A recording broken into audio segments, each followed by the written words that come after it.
Hello friends, good afternoon everyone. कैसे हैं आप सब लोग?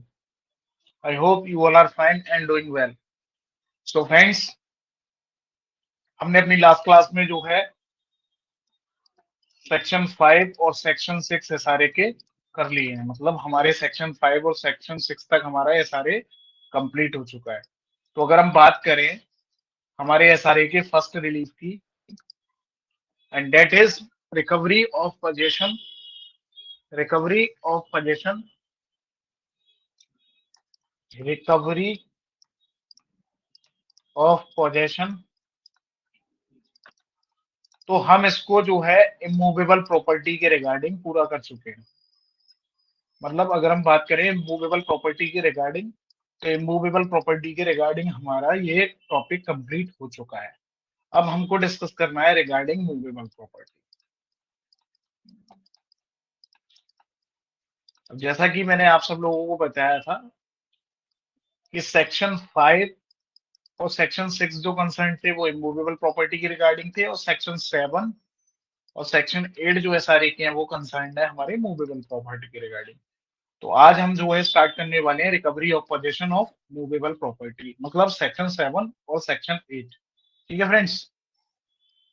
सो मैं उन लोगों से कहना चाहूंगा जो पहली बार हमारी क्लास कर रहे हैं, उन लोगों से मैं रिक्वेस्ट करना चाहूंगा कि हमारे प्रीवियस लेक्चर्स को भी आप जो है देख सकते हैं, जिससे आगे आपको आने वाली क्लासेस में दिक्कत ना हो, प्रॉब्लम्स ना हो, ताकि और आपको अच्छे से समझ आए।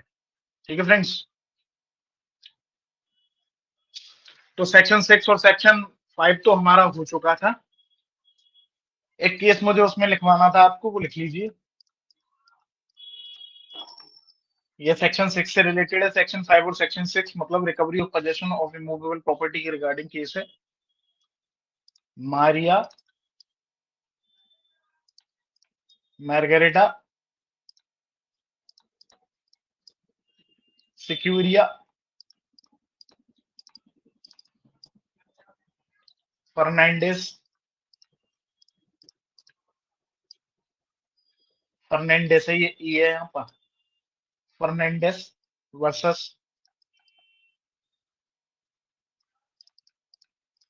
इरेस्मो Jack de Sequeira, 2012 Supreme Court, 2012 Supreme Court. ये जो केस है, ये जो केस है, ये केस है हमारा रिगार्डिंग कि अगर आप किसी प्रॉपर्टी में, किसी इमूवेबल प्रॉपर्टी में ग्रेटिट्यूसली मतलब ग्रेटिट्यूसली रह रहे हैं, तो आपका वहां पर राइट नहीं बनता। मतलब फॉर एग्जांपल अगर हम बात करें, ये केस हमारा जो है वो कंसर्न है रिगार्डिंग सर्वेंट के regarding, servant care taker, servant care taker, watchman, ये सब जो होते हैं इनके रिगार्डिंग में। मतलब सपोज दैट अगर आपने अपने घर में कोई एक सर्वेंट को रख रखा है, और वो आपके घर में जो है 2-3 साल या लॉन्ग टाइम से रह रहा है, और आप उसको अगर डिस्पोजेस कर देते हैं, तो उसके वो जो है आपके अगेंस्ट सूट फाइल नहीं कर सकता। मतलब उसका टाइटल जो है, उसका टाइटल वो आपकी प्रॉपर्टी में कोई टाइटल एक्वायर नहीं कर सकता, और साथ ही साथ ये सेक्शन 6 का भी सूट आपके अगेंस्ट फाइल नहीं कर सकता।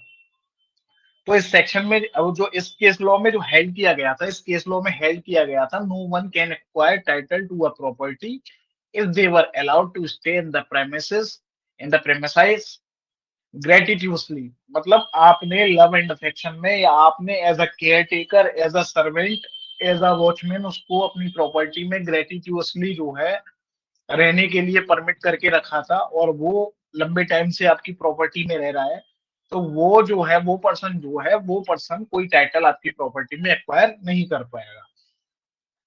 और क्या बोला गया था इस केस में? ये भी बोला गया था, अ केयर टेकर, वॉचमैन और servant can never require any interest in the property irrespective of his long possession. चाहे वो कितने भी लंबे टाइम से रह रहा हो आपकी प्रॉपर्टी में, हम नहीं मानेंगे कि उसने कोई टाइटल आपकी प्रॉपर्टी में एक्वायर किया है। ठीक है फ्रेंड्स।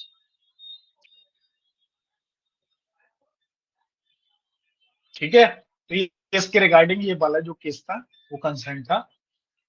इस केस के रिगार्डिंग अगर आपको पॉइंट्स चाहिए, नोट्स चाहिए, आपको जितना हम पढ़ा चुके हैं इनके रिगार्डिंग अगर आपको नोट्स चाहिए तो हमारे चैनल पे, चैनल के डिस्क्रिप्शन में जब आप जाएंगे, चैनल के डिस्क्रिप्शन में, तो वहां पे आपको टेलीग्राम और इंस्टाग्राम की जो है लिंक मिलेंगे, तो आप टेलीग्राम चैनल को हमारे फॉलो कर लें।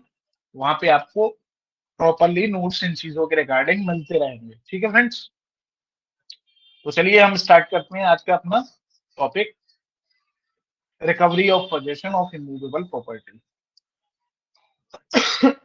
Sorry friends, recovery recovery of possession.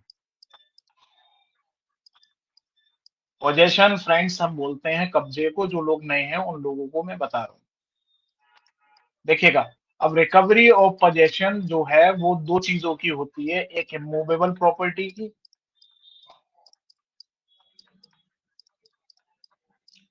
और एक मूवेबल प्रॉपर्टी की। मूवेबल प्रॉपर्टी क्या होता है, इमूवेबल प्रॉपर्टी क्या होता है, तो उसके रिगार्डिंग हम टीपीए में बहुत टेक्निकली डिटेल में डिस्कस करने वाले हैं। लेकिन अभी आप लेमन्स लैंग्वेज में अगर आपको बात करी जाए, आम लोगों की भाषा में अगर मैं आपको समझाऊं, तो मूवेबल प्रॉपर्टी वो होती है जिसकी कुछ वैल्यू होती है, जिसकी कुछ वैल्यू होती है और वो इजीली मूवेबल हो सकती है, मतलब उसको ले जा सकते हैं आप कहीं भी, और उसकी कुछ लॉ की नजर में कोई वैल्यू होती है, तो उसको हम मूवेबल प्रॉपर्टी बोलते हैं। सिमिलरली अगर हम इमूवेबल प्रॉपर्टी की बात करें, तो वो प्रॉपर्टी जिसको मूव नहीं कराया जा सकता। ये मैं लेमेंस लैंग्वेज में आपको बता रहा हूँ, बाकी टेक्निकली जो इनके मीनिंग्स हैं वो हम जब टीपीए की क्लासेस करेंगे तब आपको बहुत अच्छे से आ, आ, बताया जाएगा इनके बारे में। ठीक है फ्रेंड्स, तो इमूवेबल प्रॉपर्टी से जो रिगार्डिंग मतलब कंसर्न सेक्शन थे वो हमारे सेक्शन 5 और सेक्शन 6 एसआरई के थे, जो हम ऑलरेडी कंप्लीट कर चुके हैं अपने पिछले लेक्चर्स में। तो जिन लोगों ने लेक्चर्स नहीं किए अटेंड, उन लोगों से मैं कहूंगा आप लोग पिछले लेक्चर्स अटेंड कर लें, जिससे आपको ये टॉपिक समझ में आ जाए। मूवेबल प्रॉपर्टी से रिगार्डिंग जो हमारे सेक्शंस कंसर्न है, तो वो सेक्शन हमारा 7 और 8 ऑफ एसआरए का कंसर्न है। ठीक है फ्रेंड्स, तो आज हम जो बात करने वाले हैं, आज से हम बात करने वाले हैं इस टॉपिक के बारे में। ये टॉपिक ऑलरेडी हम कवर कर चुके हैं। ठीक है फ्रेंड्स, और ये जो हमारा स्पेसिफिक रिलीफ है, ये पहला स्पेसिफिक रिलीफ है जो हमारे एसआरए में हमको दे रखा है। एसआरए क्या है, एसआरए जो है इक्विटेबल प्रिंसिपल पर बेस्ड है, इक्विटेबल प्रिंसिपल्स पर बेस्ड एक एक्ट है। ठीक है फ्रेंड्स, ये सब हम ऑलरेडी डिस्कस कर चुके हैं अपने लास्ट क्लासेस में।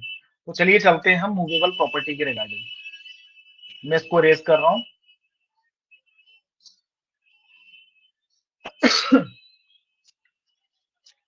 अब देखिएगा, हमको क्या क्या डिस्कस करना है मूवेबल के रिगार्डिंग। इमूवेबल के रिगार्डिंग हम ऑलरेडी डिस्कस कर चुके हैं, उसमें मैंने आपको सेक्शंस भी बताए थे, साथ ही साथ प्रोविजंस भी बताए थे, किनको हम इंटरकनेक्ट करके पढ़ने वाले थे। सिमिलरली हम देखने वाले हैं हमको किन किन सेक्शंस को, किन किन चीजों को लिंक करके, इंटरा लिंक करके या फिर इंटरलिंक करके पढ़ना है regarding recovery of possession of immovable property.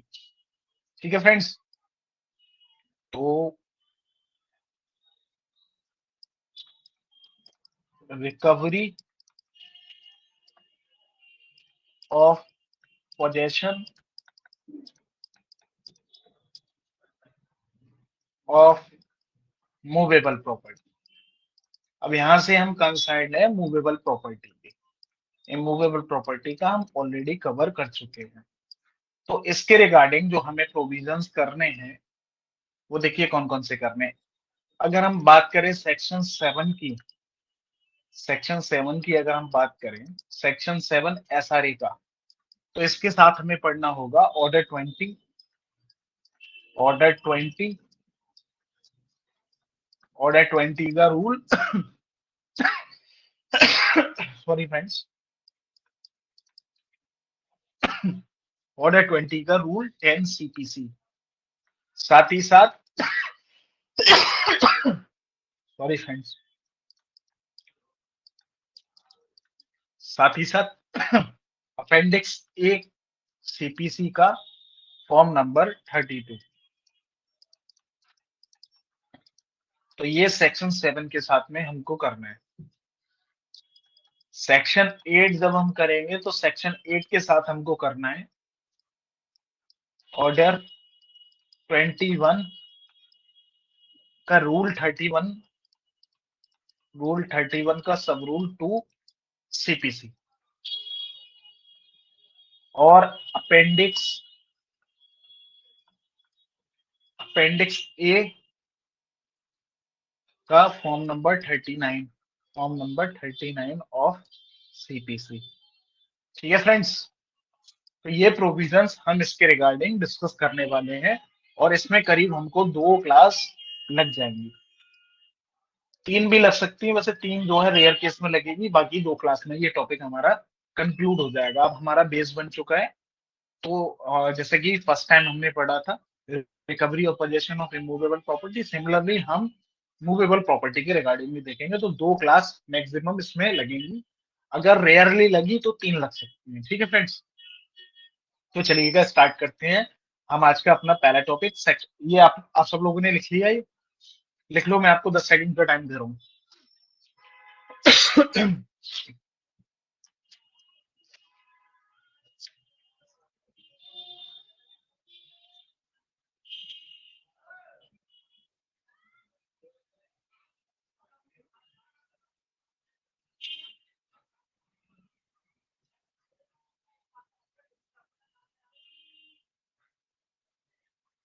ठीक है फ्रेंड्स, इसको इरेज करते हैं।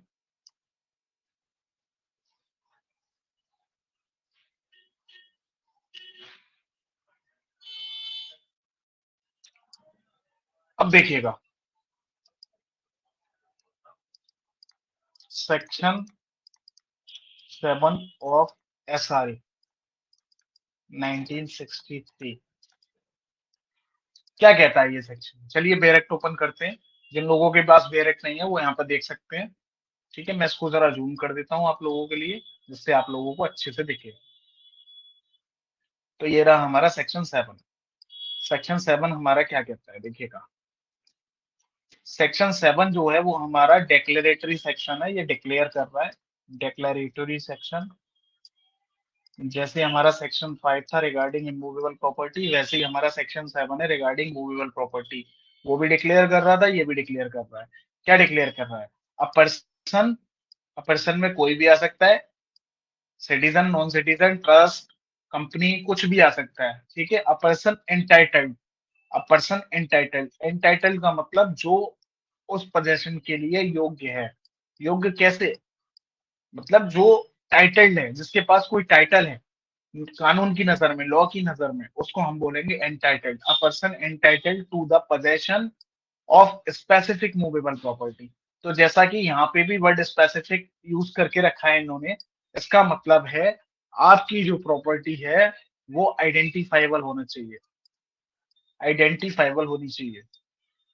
ऐसा नहीं कि आपको पता ही नहीं मेरी प्रॉपर्टी कौन सी है और आप सूट लेकर आ गए। आइडेंटिफाइबल मतलब आपकी प्रॉपर्टी सर्टेन होनी चाहिए, आपको पता होनी चाहिए कि मैं सूट जो है अपना किस प्रॉपर्टी के रिगार्डिंग लेकर आया हूँ कोर्ट में। ठीक है फ्रेंड्स, तो a person entitled to the sorry friends, a person entitled to the possession of specific movable property में, अब यहाँ पर उसका डिस्क्रिप्शन है, वो चाहे तो ब्रिंग कर सकते हैं सूट, नहीं चाहे तो नहीं कर सकता। तो यहाँ पे मैंडेटरी नहीं है, डिस्क्रिशनरी है। और डिस्क्रिशन किसका है यहाँ पर? जो प्लेंटिफ होगा उसका। May recover it in the manner provided by the CPC. अब सेम सेक्शन अगर हम देखें तो same section regarding movable immovable property हमारा सेक्शन 5 था। सेक्शन 5 क्या कह रहा था? सेम आप देख लीजिए एक बार, वैसे हम कर चुके हैं लेकिन आपको एक बार मैं दिखा देता हूँ रेफरेंस के लिए। सेक्शन 5 क्या कह रहा था? सेक्शन 5 भी देखिए सिमिलर बात कर रहा था, person entitled to the possession of specific movable property. यहाँ पे मूवेबल प्रॉपर्टी की बात हो रही थी, may recover it in the manner provided by the CPC. ऐसे ही हमारा अगर हम बात करें, ये इमूवेबल प्रॉपर्टी के रिगार्डिंग कंसर्न था, और जो हमारा सेक्शन 7 है ये मूवेबल प्रॉपर्टी के रिगार्डिंग कंसर्न है। आप देख लीजिए, a person entitled to the possession of specific movable property may recover it in the manner provided by the CPC. अब इसका एग्जांपल मैं आपको समझाऊं जरा। Suppose that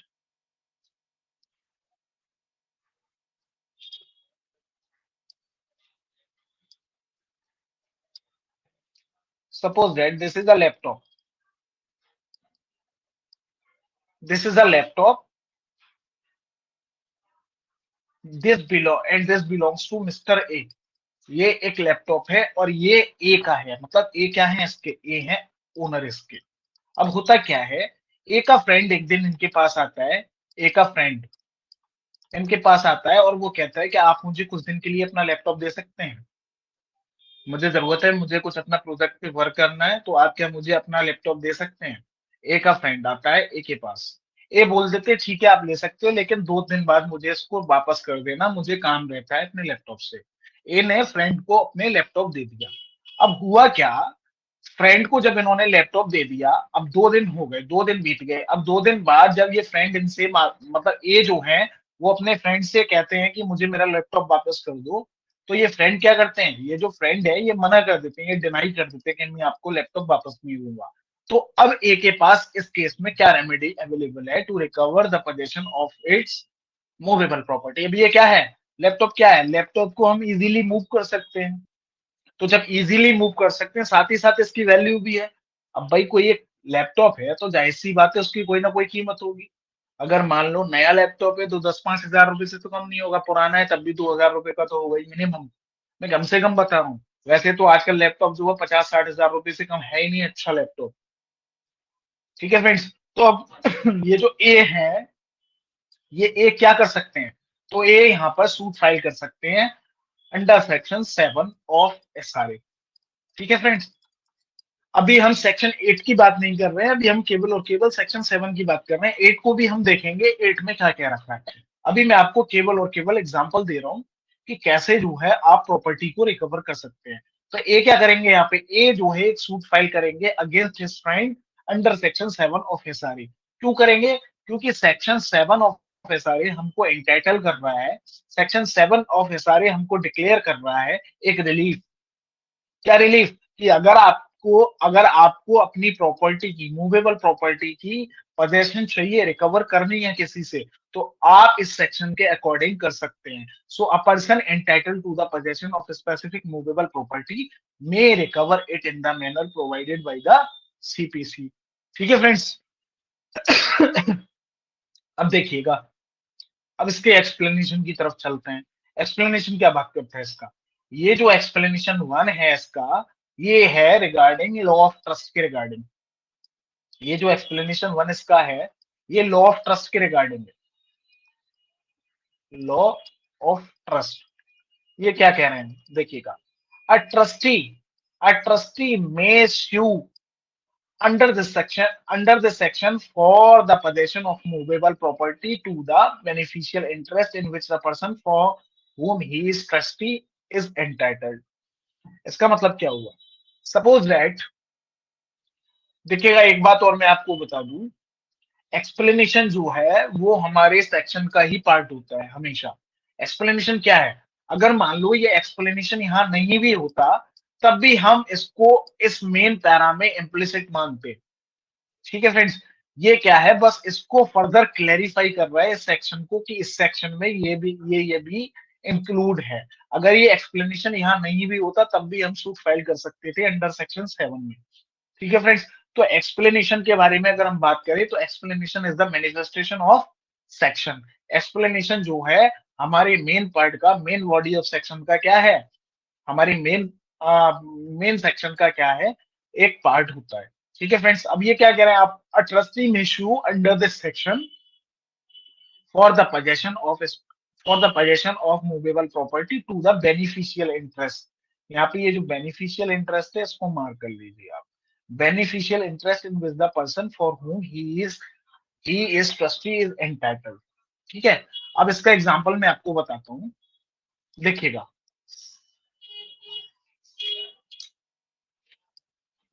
suppose that this is an orphanage. ये एक ऑर्फनेज है, ऑर्फनेज मतलब अनाथ आश्रम। जो अनाथ बच्चे होते हैं ना उनके लिए एक आश्रम है, रहने का घर है, अनाथ आश्रम। ठीक है फ्रेंड्स, और ये क्या है, ऑर्फनेज जो है ये ट्रस्ट के द्वारा रजिस्टर्ड है। ट्रस्ट क्या होता है वो हम लॉ ऑफ ट्रस्ट जब पढ़ेंगे तब आपको समझ में आएगा। आप सिंपल ऐसे लेमन की लैंग्वेज में समझ लो, जो ट्रस्ट बनाए जाते हैं ना, आप सबको पता होगा ट्रस्ट क्या होता है वैसे लेमन वाली लैंग्वेज में। तो एक ट्रस्ट क्या होता है, ट्रस्ट किसी पर्टिकुलर पर्पस के लिए हम बनाते हैं, ठीक है। तो ये जो ऑर्फनेज है ये एक ट्रस्ट के द्वारा बनाया गया ऑर्फनेज है, और इसके जो ट्रस्टी मेंबर्स हैं वो इस ऑर्फनेज की किसी भी प्रॉपर्टी को रिकवर करने के लिए सूट फाइल कर सकते हैं। कब सूट फाइल कर सकते हैं, उसके बेनिफिशियल इंटरेस्ट के लिए। तो सपोज दैट ये एक ट्रस्ट है, ये ट्रस्ट है, ट्रस्ट के द्वारा बनाया गया एक ऑर्फनेज है, और इस ऑर्फनेज में क्या था, कुछ टेबल और चेयर्स पड़ी हुई थी। एक मिनट फ्रेंड्स,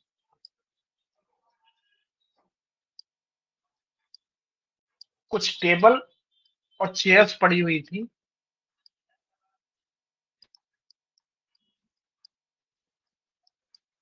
कुछ टेबल और चेयर्स पड़ी थी, मान लो चेयर थी 30 और टेबल थे 20, ठीक है फ्रेंड्स।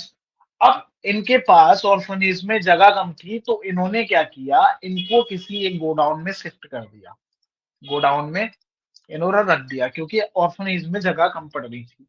अब हुआ क्या, धीरे धीरे इन लोगों को इन चेयर और टेबल की जरूरत पड़ी, क्योंकि इन लोगों ने जो है, इसमें जो बच्चे रह रहे थे, इसमें जो चिल्ड्रंस रह रहे थे, उन लोगों को रिक्वायरमेंट पड़ी थी किसकी, पढ़ने के लिए इन टेबल और चेयर्स की। तो ये क्या कह रहे हैं, इस ट्रस्ट का कोई भी ट्रस्टी मेंबर इस गोडाउन वाले के अगेंस्ट सूट फाइल करके इनको रिकवर कर सकता है, अगर वो देने से मना कर रहा है इनको, ठीक है। तो यही इसका लॉजिक है, मतलब कोई भी ट्रस्ट का ट्रस्टी, ट्रस्टी कौन होते हैं, ट्रस्टी वो होते हैं जो ट्रस्ट के मेंबर होते हैं। तो कोई भी मेंबर चिल्ड्रंस के बेनिफिशियल इंटरेस्ट में या किसी भी ट्रस्ट के बेनिफिशियल इंटरेस्ट में कोई भी ट्रस्ट की प्रॉपर्टी को रिकवर कर सकता है in the manner provided CPC as per section 7 of SRA. ठीक है फ्रेंड्स, ठीक है, मैं इसको रेस कर देता हूं। अब देखिएगा इसका एक्सप्लेनेशन 2 क्या कहता है, सेक्शन 7 का एक्सप्लेनेशन 2 क्या कहता है। सेक्शन 7 का एक्सप्लेनेशन 2 कहता है, अ स्पेशल और temporary right to the present position of movable property is sufficient to support a suit under this section. अब स्पेशल राइट क्या होता है, स्पेशल राइट होता है किसी प्लेज से बना हुआ राइट। टेम्पोरेरी राइट क्या होता है, बेलमेंट वाला राइट। अब जैसे अभी हमने एग्जांपल बात की थी अभी, कि अभी हमने इससे पहले एक एग्जांपल डिस्कस किया था कि ए ने जो है अपना लैपटॉप अपने फ्रेंड को दे दिया। तो फ्रेंड को जब उसने वो लैपटॉप दिया तो वो क्या दिया, बेलमेंट पे दिया था कि आप इसको रख लो, यूज कर लो, आप आपका काम खत्म हो जाए तो मुझे वापस कर देना। तो वो उसके पास क्या था, वो टेम्पोरेरी राइट था। किसके पास, जो पर्सन जो उसका फ्रेंड था उसके पास टेम्परेरी टाइम पीरियड के लिए दिया गया था वो लैपटॉप।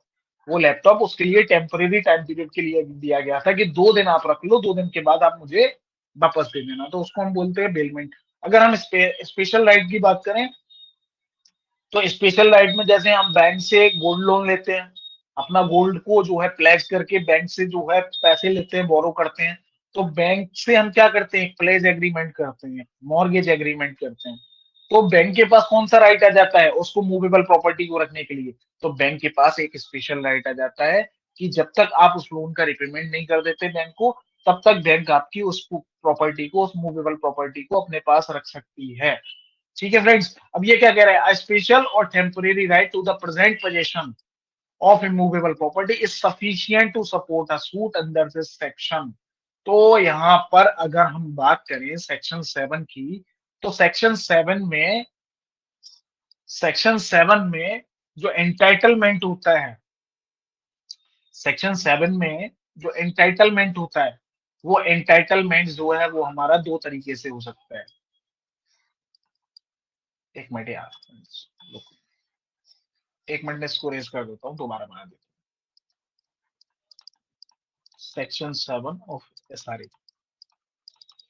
यहाँ पे जो हमारा एंटाइटलमेंट होता है, एंटाइटल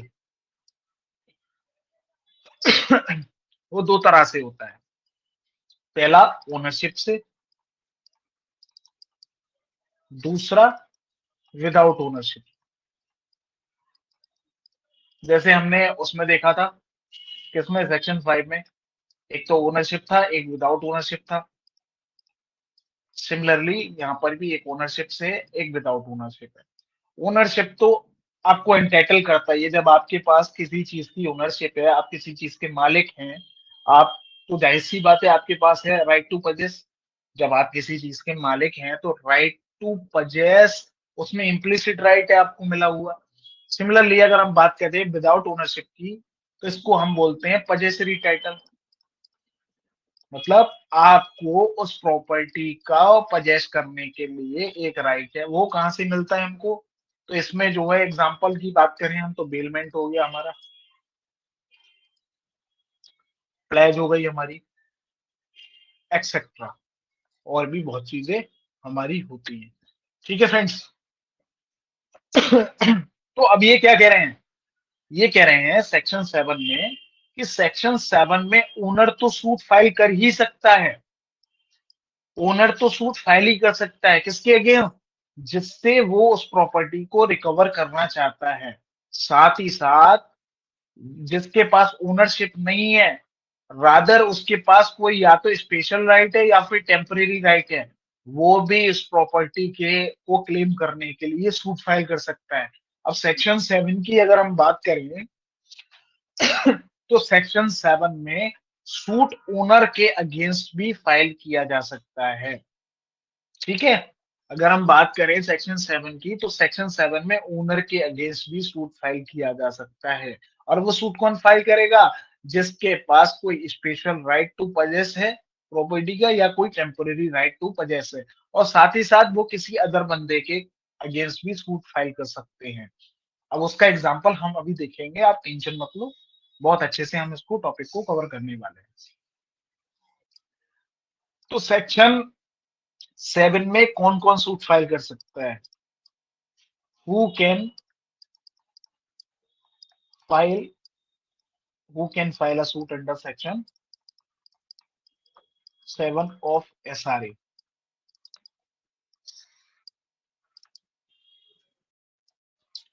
तो देखिए, एक तो ओनर सूट फाइल कर सकता है, ओनर ऑफ मूवेबल प्रॉपर्टी, ये सूट फाइल कर सकता है। ठीक है। और कौन सूट फाइल कर सकता है, a person having special right, जिसके पास कोई स्पेशल राइट है, जिसको हम बोलते हैं पजेसरी राइट,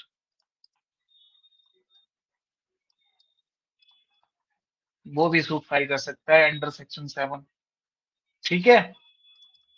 और तीसरा कौन कर सकता है, a person having temporary right,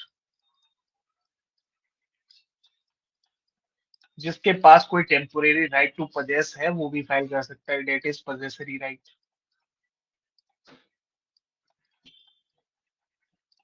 ठीक है।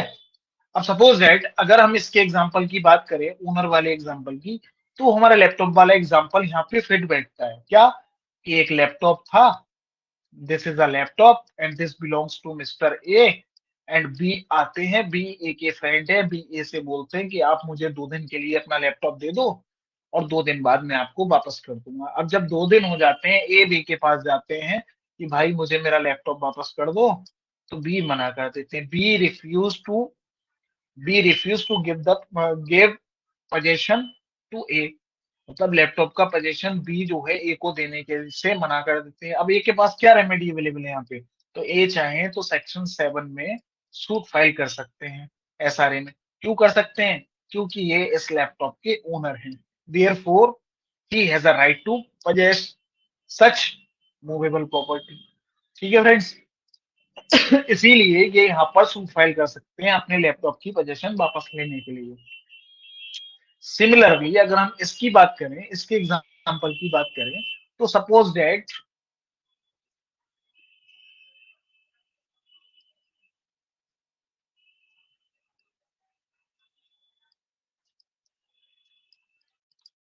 दिस इज अ नेकलेस, ये एक हार है गले का, ठीक है, और this necklace belongs to mister A, ये ए का है, ए इसके ओनर है। अब ए ने क्या किया, ए को कुछ पैसों की जरूरत पड़ी, तो ए गए आईसीआईसीआई बैंक के पास, ए आईसीआईसीआई बैंक के पास गए, और आईसीआईसीआई बैंक के पास जाने के बाद ये बोले कि मुझे कुछ पैसे की जरूरत है, आप मेरा नेकलेस जो है इसको रख लो, और मैं आपको जब रिपेमेंट कर दूंगा तो आप इंटरेस्ट के, आप जो है मेरी ये प्रॉपर्टी रख लो, और मैं आपका जो पैसा है वो विद इंटरेस्ट आपको जो है वापस कर दूंगा, तब आप जो है मुझे ये नेकलेस वापस कर देना। ठीक है फ्रेंड्स, तो अब यहाँ पर जब इन्होंने आईसीआई बैंक को ये नेकलेस दे दिया, तो मतलब क्या हुआ, आईसीआईसीआई बैंक के पास इस नेकलेस को रखने के लिए एक स्पेशल राइट आ गया। मतलब आईसीआईसीआई बैंक के पास एक पजेसरी राइट आ गया कि वो इस नेकलेस को रख सकते हैं। कब तक, जब तक ये उनका पेमेंट जो उसने लिया है, जो डेट उसने जो है आईसीआईसीआई बैंक से लिया है उसको रिपे ना कर दे, तब तक ए तब तक आईसीआईसीआई बैंक जो है वो उस नेकलेस को जो है अपने पास रख सकती है, उसके पास है राइट टू पजेस। ठीक है, अब ये राइट आईसीआईसीआई बैंक को कहां से मिला, ये राइट मिला था प्लेज से। प्लेज बोलते हैं हम मॉर्गेज जो करते हैं ना मूवेबल प्रॉपर्टी को, उसको हम प्लेज बोलते हैं, जो उसकी जो एग्रीमेंट वगैरह होता है उसको प्लेज बोलते हैं। ठीक है फ्रेंड्स, ये सब आप, प्लेज हो गया, बेलमेंट हो गया, ये सब आप जो है कॉन्ट्रैक्ट की क्लासेस में बहुत अच्छे से समझने वाले हैं। ठीक है फ्रेंड्स, तो यहाँ पे आईसीआईसीआई बैंक को क्या मिल गया, स्पेशल राइट मिल गया। ठीक है, अब सपोज दैट ये necklace ICICI bank HDFC bank को दे देती है, एचडीएफसी बैंक को दे देती है, मतलब ये फर्दर मॉर्गेज कर देती है एचडीएफसी बैंक को, कर सकती है वो, उसके पास राइट है भाई, उसके पास स्पेशल राइट है उसको रखने का, वो उसको मॉर्गेज कर सकती है, मतलब उस टाइम पीरियड तक के लिए वो उसका ओनर हो गया, हम उसको ओनर प्रिज्यूम कर लेंगे। ठीक है, तो उसने एचडीएफसी बैंक में उसको जो है फर्दर मॉर्गेज कर दिया कुछ मनी के लिए। अब होता क्या है, आईसी अब होता क्या है, ए आते हैं आईसीआईसीआई बैंक के पास कि ये लो सर, आपसे जो मैंने पैसा लिया था विद इंटरेस्ट मैं आपको वापस कर रहा हूं, और आप मेरी प्रॉपर्टी मुझे वापस कर दीजिए, मेरा नेकलेस मुझे वापस कर दीजिए।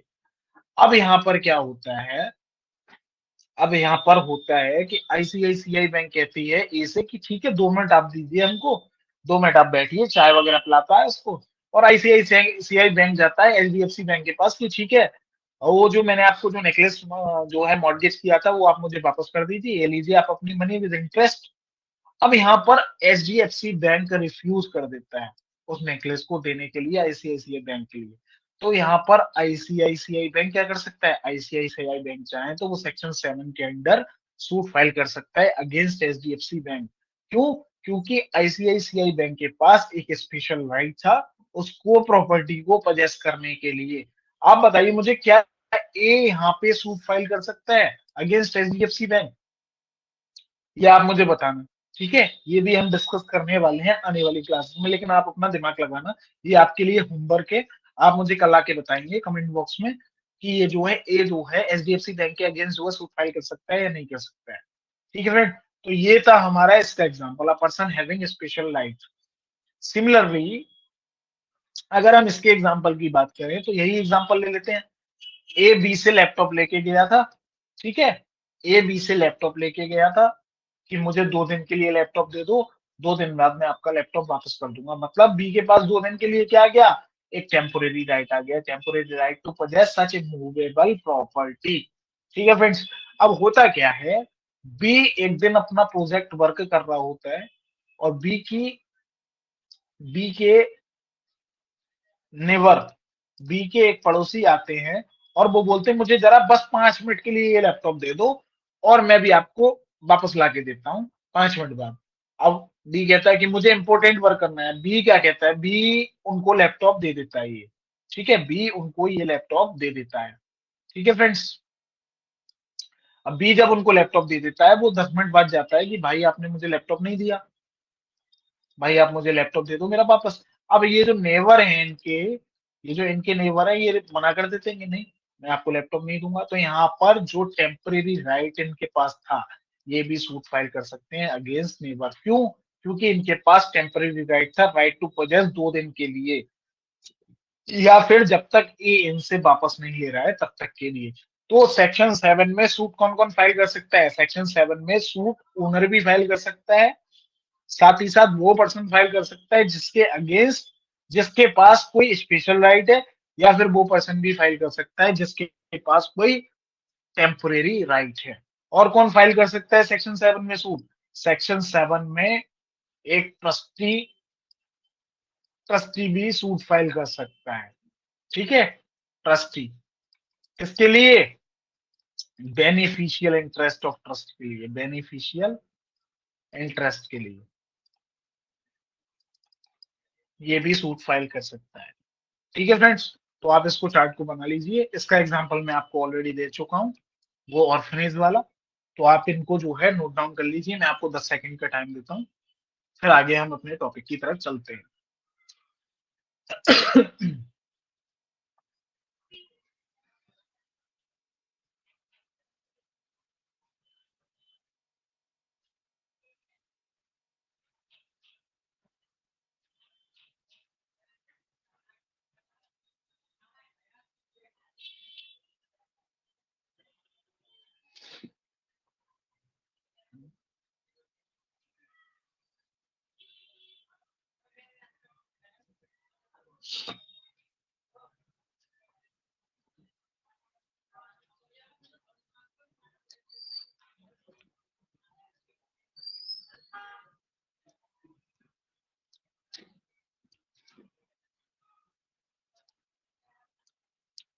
ठीक है फ्रेंड्स, नोट डाउन कर लिया आपने? मैं इसको रेस कर देता हूँ। ओके,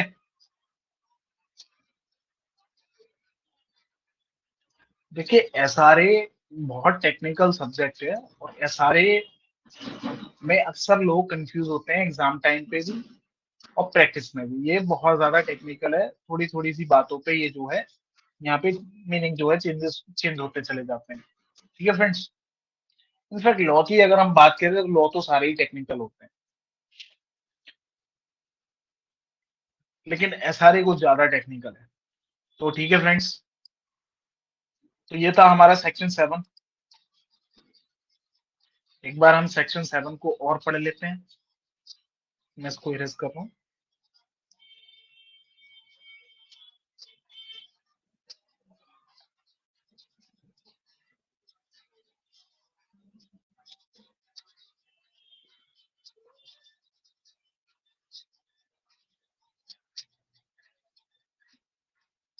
हाँ जी, क्या कह रहे हैं सेक्शन 7 में, देखिएगा एक बार और देख लीजिए आप। सेक्शन 7 में ये कह रहे हैं recovery of specific movable property, मतलब आपकी प्रॉपर्टी जो है आइडेंटिफाइबल होनी चाहिए। मतलब आपको पता होनी चाहिए कि आप किस प्रॉपर्टी के रिगार्डिंग सूट कर रहे हैं। ऐसा नहीं है कि आपको पता ही नहीं कि मैं किस प्रॉपर्टी की पोजेशन को रिकवर करने के लिए सूट कर रहा हूँ, और आप सूट डाल दे रहे हैं। तो आपका पोजेशन जो है, आपका जो है प्रॉपर्टी, वो स्पेसिफिक होना चाहिए। और ये क्या कह रहे हैं, ये एक इनेबलिंग प्रोविजन है। ये इनेबल कर रहा है, किसको इनेबल कर रहा है? ओनर को, या फिर उस पर्सन को जिसके पास स्पेशल राइट है, या फिर उस पर्सन को जिसके पास टेम्परेरी राइट है, या फिर किसी ट्रस्ट के ट्रस्टी को, जो क्या करेगा, जो बेनिफिशियल इंटरेस्ट के लिए, मतलब जो बेनिफिशियल इंटरेस्ट के लिए सूट फाइल कर सकता है, ट्रस्ट के बेनिफिशियल इंटरेस्ट के लिए, या फिर ट्रस्ट में जो बच्चे रहने हैं, मतलब जो ट्रस्ट का इंटरेस्ट है उसके लिए सूट फाइल कर सकता है। ठीक है फ्रेंड्स, तो क्या कह रहे हैं, a person entitled to the possession of specific movable property. तो अगर हम यहाँ पे बात करें एंटाइटलमेंट की, तो एंटाइटलमेंट यहाँ पर भी किस दो तरीके से हो सकता है। पहला, ओनरशिप से हो सकता है। दूसरा, अगर आपके पास कोई स्पेशल राइट है, या फिर कोई आपके पास टेम्पोरेरी राइट है, तो आप क्या हो जाएंगे, उस प्रॉपर्टी के रिगार्डिंग एंटाइटल्ड हो जाएंगे। किसके लिए? पोजीशन रखने के लिए, जैसा कि हम अभी डिस्कस कर चुके हैं। तो a person entitled to the position of specific movable property may recover it in the manner provided by the CPC।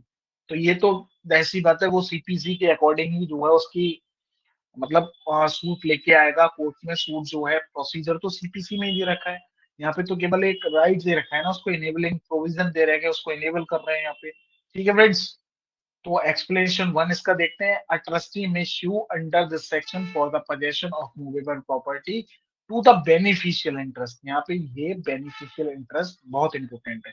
In which the person for whom he is trustee is entitled। ठीक है friends, तो ये हम already discuss कर चुके हैं, ये related है लॉ ऑफ ट्रस्ट से रिलेटेड है। अगला, a special or temporary right to the present possession।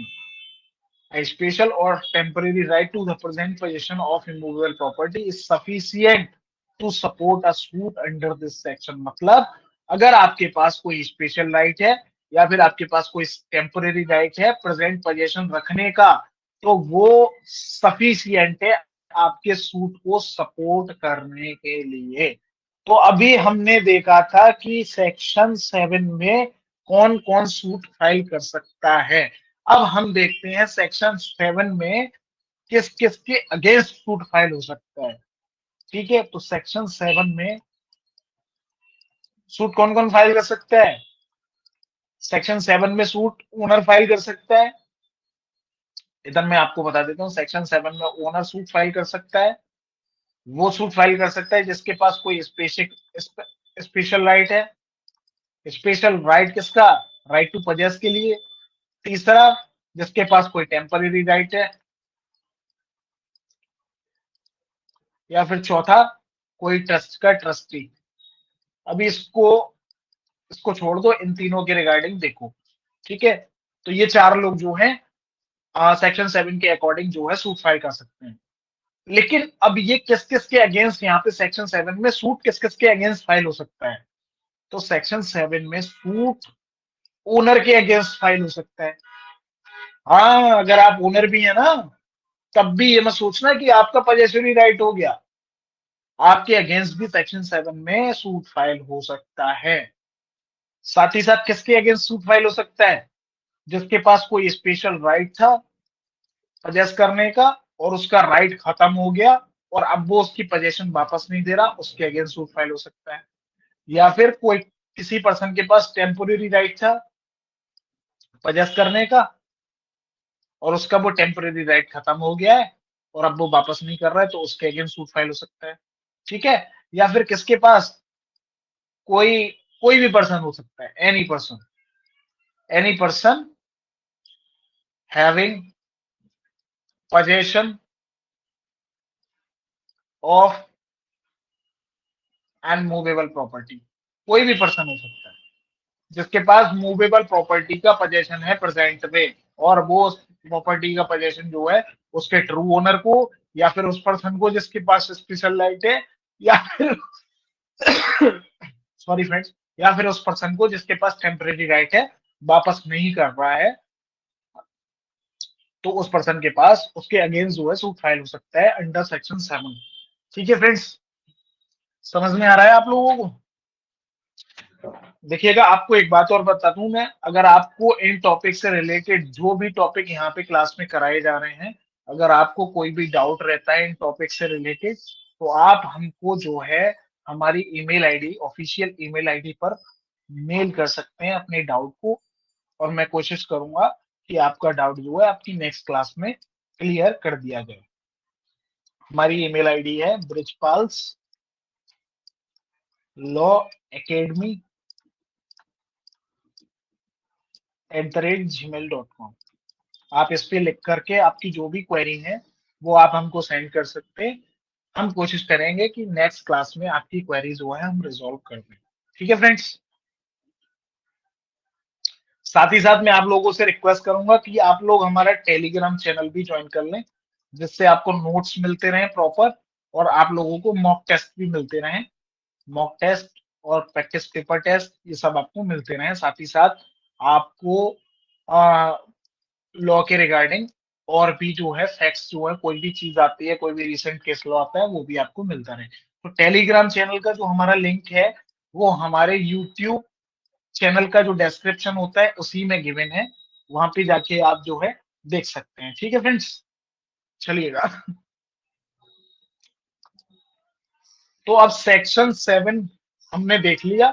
Section 7 बहुत छोटा सा सेक्शन था। सेक्शन 7 में कौन कौन सूट फाइल कर सकता है?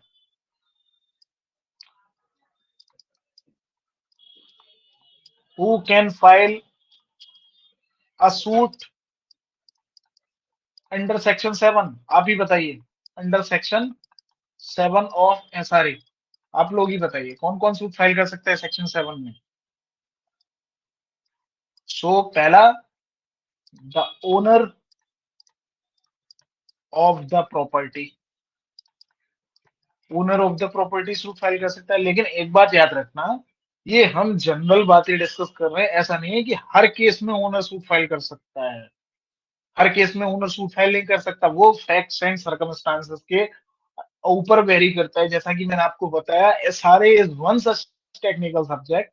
यहाँ पर जो है आपको अपना प्रेजेंस ऑफ माइंड रखना होगा, और आपको अपना जो है आपको एक एक फैक्ट को बहुत डिटेल में चेक करना होगा कि कौन सूट फाइल कर सकता है, कौन नहीं कर सकता है। तो अगर हम जनरली बात करें तो owner of the property file कर सकता है, या फिर अ पर्सन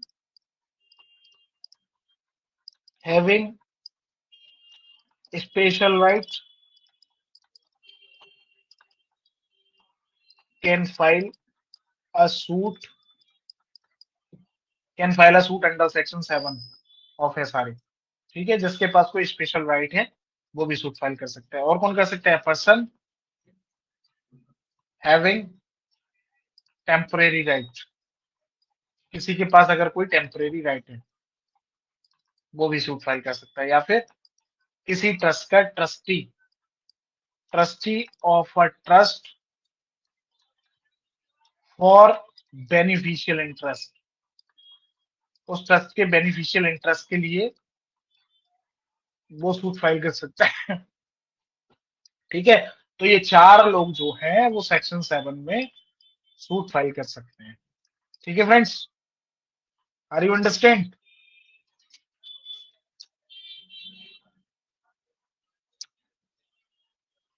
सेक्शन 7 क्या है? सेक्शन 7 जो है वो एक डेक्लेरेटरी प्रोविजन। ठीक है फ्रेंड्स,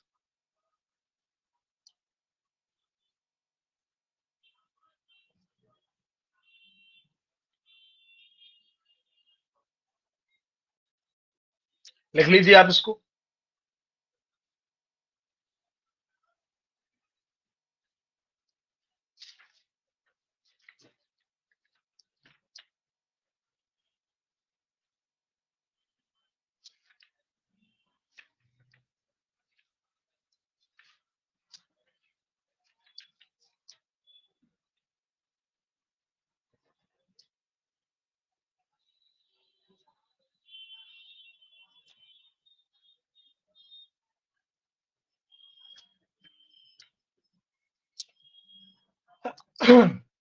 ठीक है, मैं इसको रेस कर रहा हूं।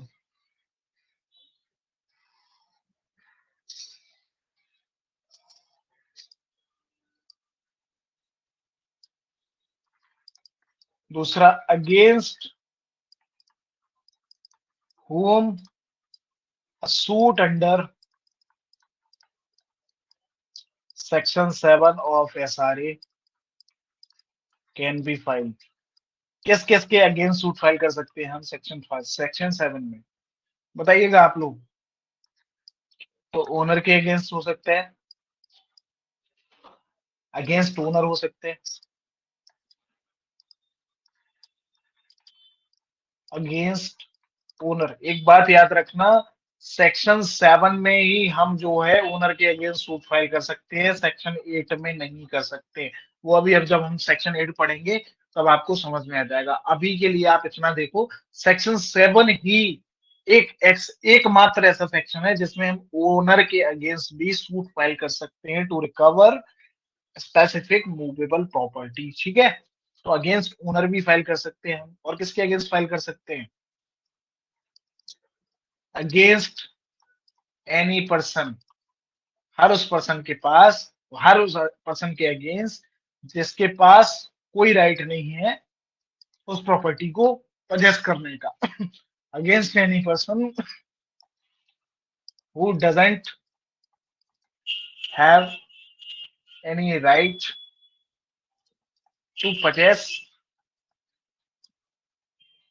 सच स्पेसिफिक इमूवेबल प्रॉपर्टी। और जब हम इसकी बात कर रहे हैं तो इसी में इंक्लूड होता है अगेंस्ट सच पर्सन जिसके पास कोई स्पेशल राइट था लेकिन उसका स्पेशल राइट जो है खत्म हो गया उसको पजेस करने का, और अब वो वापस नहीं कर रहा है तो उसके अगेंस्ट फाइल हो जाएगा। साथ ही साथ किसी के पास अगर कोई टेम्परेरी राइट था और वो राइट खत्म हो गया उसका और अब वो वापस नहीं कर रहा तो उसके अगेंस्ट भी हम सूट फाइल कर सकते हैं सेक्शन 7 ऑफ एसआरए में। ठीक है friends, so are you understand?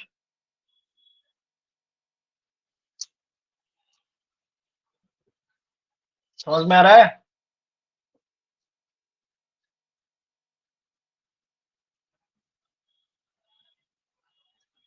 ठीक है।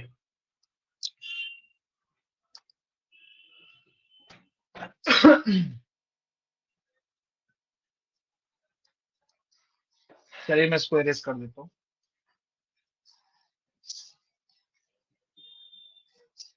अब देखिए, सेक्शन 7 का जब भी हम सूट डालते हैं, सेक्शन 7 का जब भी हम कोई सूट डालते हैं कोर्ट में, तो वहां पर हमको उसके रिगार्डिंग वो सूट में हम क्या क्या रिलीफ क्लेम करेंगे, क्या क्या रिलीफ क्लेम करेंगे, तो रिलीफ क्या क्या क्लेम करेंगे, तो एक तो हम जो है उसका पोजेशन क्लेम करेंगे उस प्रॉपर्टी का। साथ ही साथ और क्या रिलीफ हमको क्लेम करना मैंडेटरी है वो भी हमको देखना है। ठीक है फ्रेंड्स, तो इसके रिगार्डिंग आप लोगों को जाना होगा ऑर्डर 20 रूल 10 सीपीसी में, या फिर अपेंडिक्स सी देखते हैं पहले, फॉर्म नंबर 32 सीपीसी खोल लेते हैं हम। ठीक है फ्रेंड्स, सीपीसी का अपेंडिक्स ए देखते हैं पहले। एक मिनट रुकिए, ये कौन सा अपेंडिक्स है?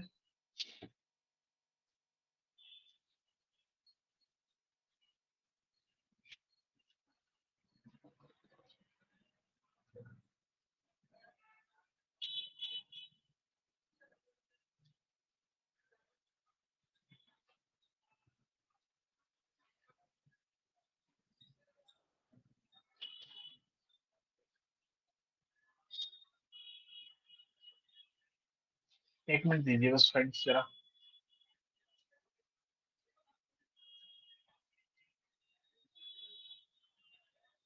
अभी मुझे इसमें मिल नहीं रहा है, चलिए इसको हम कल डिस्कस करेंगे। पहले हम सेक्शन 8 कर लेते हैं, ठीक है, इसको हम बाद में डिस्कस कर लेंगे। अभी मुझे मिल नहीं रहा है, मैं निकाल के रखूंगा इसको। ठीक है फ्रेंड्स, देखिए इसको मैं निकाल के रखूंगा, आप डोंट वरी, टेंशन मत लीजिए।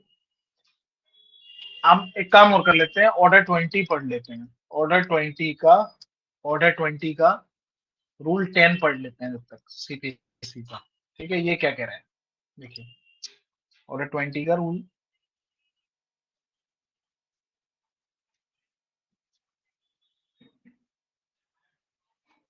ऑर्डर 20 का कौन सा पढ़ना था हमको? रूल 10। देखिए ये है ऑर्डर 10 20। ऑर्डर 20 किससे कंसर्न है? ऑर्डर 20 हमारा कंसर्न है जजमेंट एंड डिक्री से। ठीक है, अब देखिए क्या इसका रूल 10 क्या कह रहा है।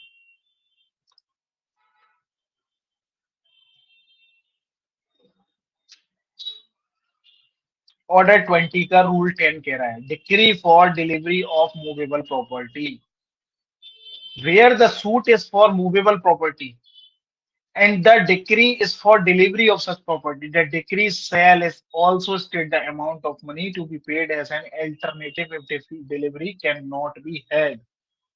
क्या कह रहे हैं ये? कह रहे हैं कि suppose that this is the laptop and this laptop belongs to mister A. ये ए का लैपटॉप है, ए है इसके ओनर, ए है इस लैपटॉप के मालिक।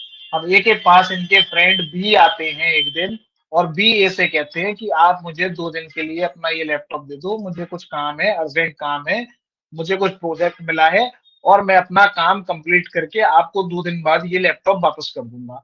अब ये क्या करते हैं, इनको ये लैपटॉप 2 दिन के लिए दे देते हैं। अब जब 2 दिन बीत जाते हैं तो ए बी के पास जाते हैं कि भाई मुझे मेरा लैपटॉप वापस कर दो, और बी यहाँ पर रिफ्यूज कर देते हैं कि कौन सा लैपटॉप, कैसा लैपटॉप, मैं नहीं जानता कैसा लैपटॉप, मैं नहीं दूंगा आपको कोई लैपटॉप। तो यहाँ पर ए के पास क्या रेमेडी अवेलेबल है कि वो इस लैपटॉप की जो है पोजेशन को रिकवर कर सके against B.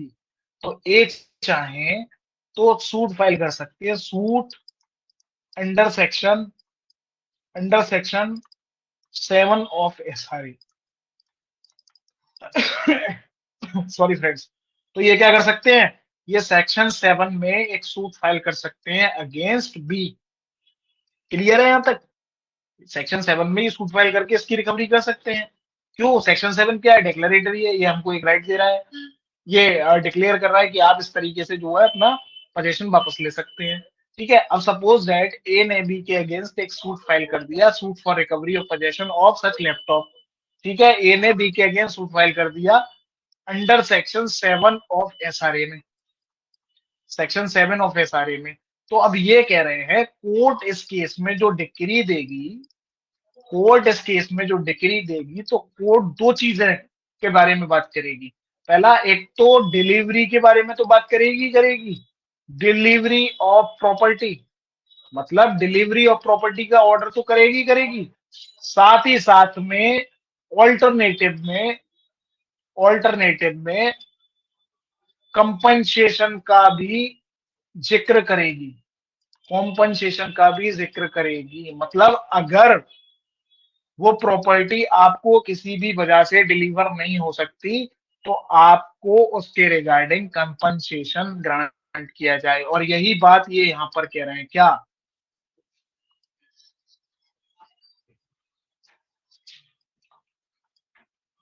Where the suit is for movable property, जब कभी भी कोई सूट मूवेबल प्रॉपर्टी के लिए होगा, and the decree is for the delivery of such property, और डिक्री उस प्रॉपर्टी की डिलीवरी के रिगार्डिंग होगी। तो हमारे सूट में किसके रिगार्डिंग थी, उस प्रॉपर्टी की, मतलब लैपटॉप की डिलीवरी के रिगार्डिंग की तो डिक्री होनी है।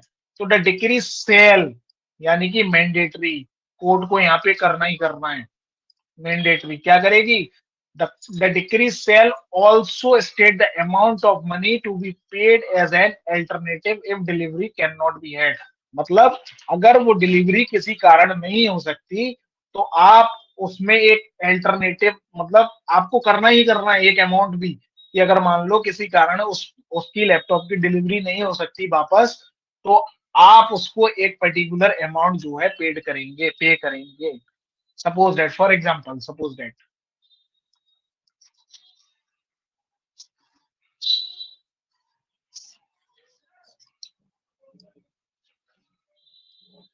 This is a laptop and this laptop belongs to mister A. ठीक है, ए क्या है, इसके ओनर है, and B is the friend of A, B A के फ्रेंड है, ये इनसे 2 दिन के लिए बोरो करके ले जाते हैं इस लैपटॉप को कि आप मुझे 2 दिन के लिए चलाने के लिए दे दीजिए, उसके बाद मैं आपको वापस कर दूंगा। अब जब ए दो बी के पास 2 दिन बाद जाते हैं तो बी मना कर देते हैं कि कैसा लैपटॉप भाई, मैं नहीं जानता आपका कोई लैपटॉप।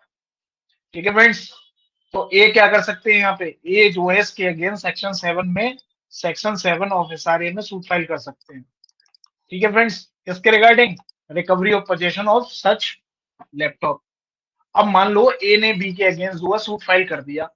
ठीक है, ए ने बी के अगेंस्ट सूट फाइल कर दिया और कोर्ट ने यहाँ पे डिक्री भी कर दी। कोर्ट ने मान लो डिक्री करी केवल और केवल डिलीवरी ऑफ प्रॉपर्टी के रिगार्डिंग, डिलीवरी ऑफ प्रॉपर्टी के रिगार्डिंग। ठीक है, अब कोर्ट ने यहाँ पे डिलीवरी मतलब डिक्री कर दी, जजमेंट कर दिया। अब सपोज दैट जब ये डिक्री को ए एग्जीक्यूट कराएगा,